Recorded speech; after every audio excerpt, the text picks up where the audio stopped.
All right, I wanted to pop in here. Hello, everyone. Happy Thursday. A couple things. So, just like really quick, like housekeeping.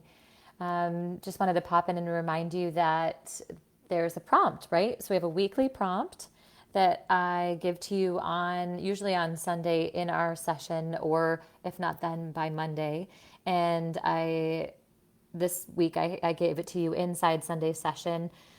And I also sent an email out, I believe on Monday or Tuesday. And so I know everyone is like uber busy, but if you could pop in at some point with your reflections and take the time this week to notice. So you enrolled in this course and there's this real opportunity to pull this course towards you. And I'm noticing those of you who are and those of you who are not, and I'm not, this isn't a reprimand, it's just an observation and an invitation that if you're not pulling the course towards you, to consider why you enrolled to begin with.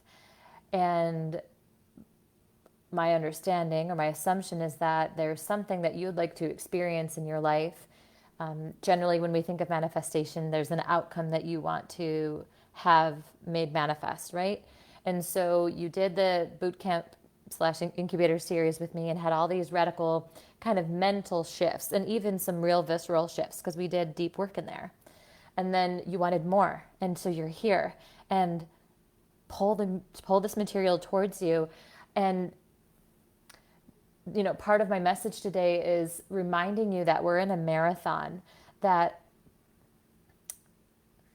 my sense is that if you're not pulling the material towards you, you're not seeing the value in it. You're not seeing the value in all these invitations that you signed up for, right? So you signed up to because you wanted to be a part of something and engage in something. So I'm asking you to remember what that is. What do you want to engage in? What would you love to see manifest in your life? What shifts from the bootcamp incubator made a difference for you? What had you say yes?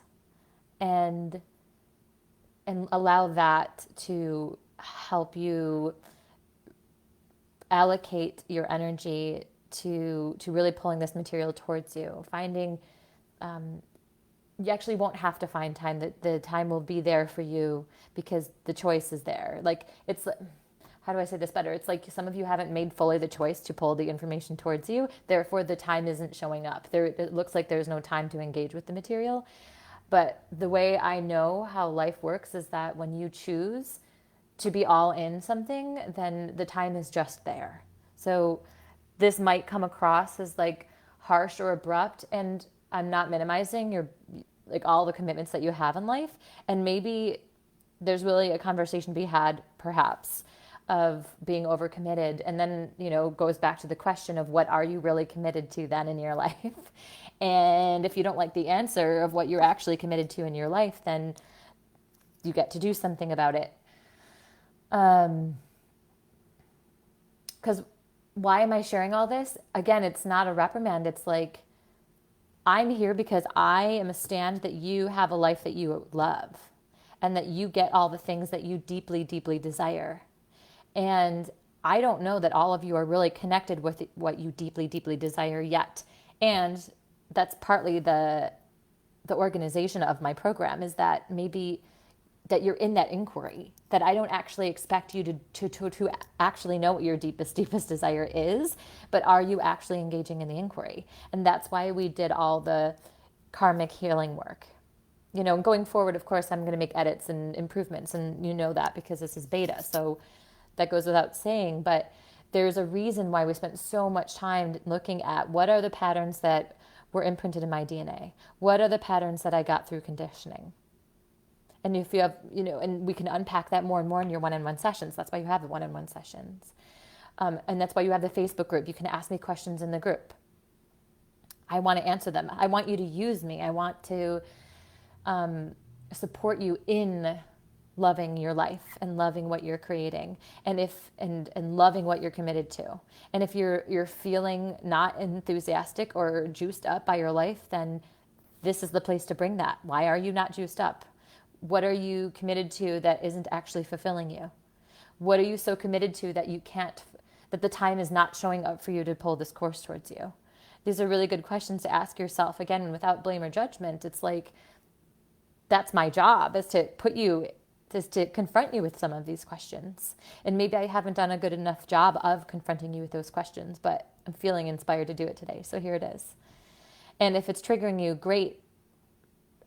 Message me and we'll get in a conversation, or in your next one-on-one session or whatever that looks like. I'll make sure that we meet whatever you're bumping up against. If you're feeling triggered by my call, I'm calling you in. That's what this sounds like.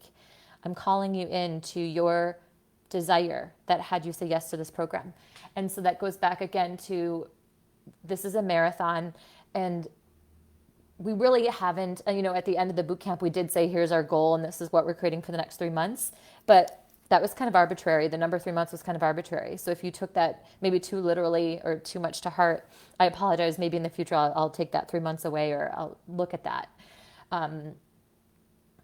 But what I want you to know is that this program is longer, and it's moving slower on purpose so we can go deeper. And it's not meant to be something that you skim through the surface, because it's just not going to work. And that's not the kind of container I want to hold. I want it to work for you. And we just started phase 2. So phase 2 is reclaiming yourself. And we're looking at, what is my vocation? Who am I? Like, why did I even come here?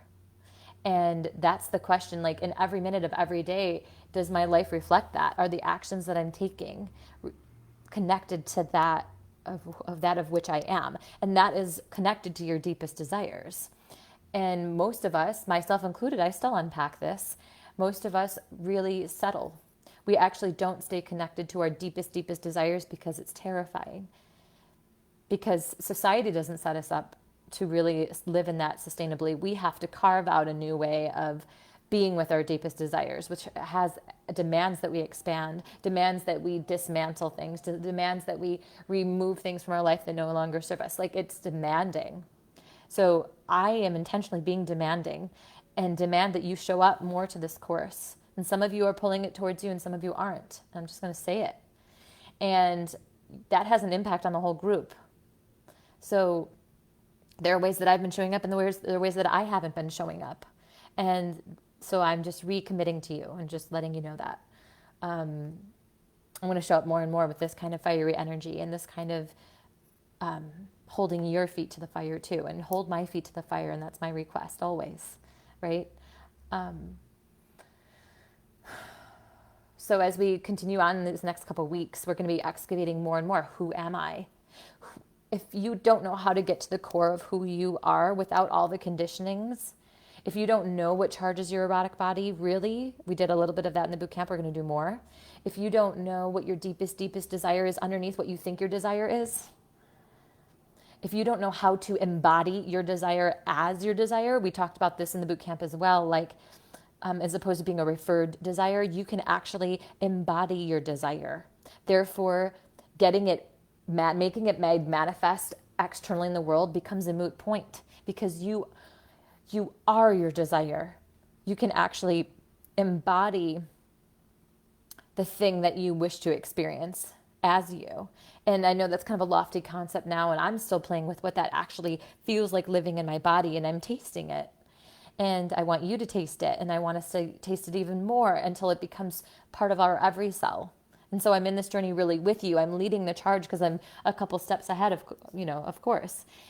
And I'm leading the way, and I'm asking you to also lead yourself in as well. So I will happily guide you, and I'm happily here to be used and be your resource. And I request that you lead yourself as well. And that means pulling the work towards you and being patient and knowing that you're in the marathon, and you don't need to know what your deepest desire is right now, because that's what we're excavating. That's what we're mining for, and coming into real alignment with the axis of your being as both an erotic animal and as a human spirit, bringing these both into alignment, your spirit self and your erotic self. And that's what makes this work so exciting, and why this work is so compelling, and why you said yes, and why you loved the boot camp. And that's why you said yes to this, I think. Okay. So I'm just reminding you. So please put your reflections in here about, personal sovereignty 101.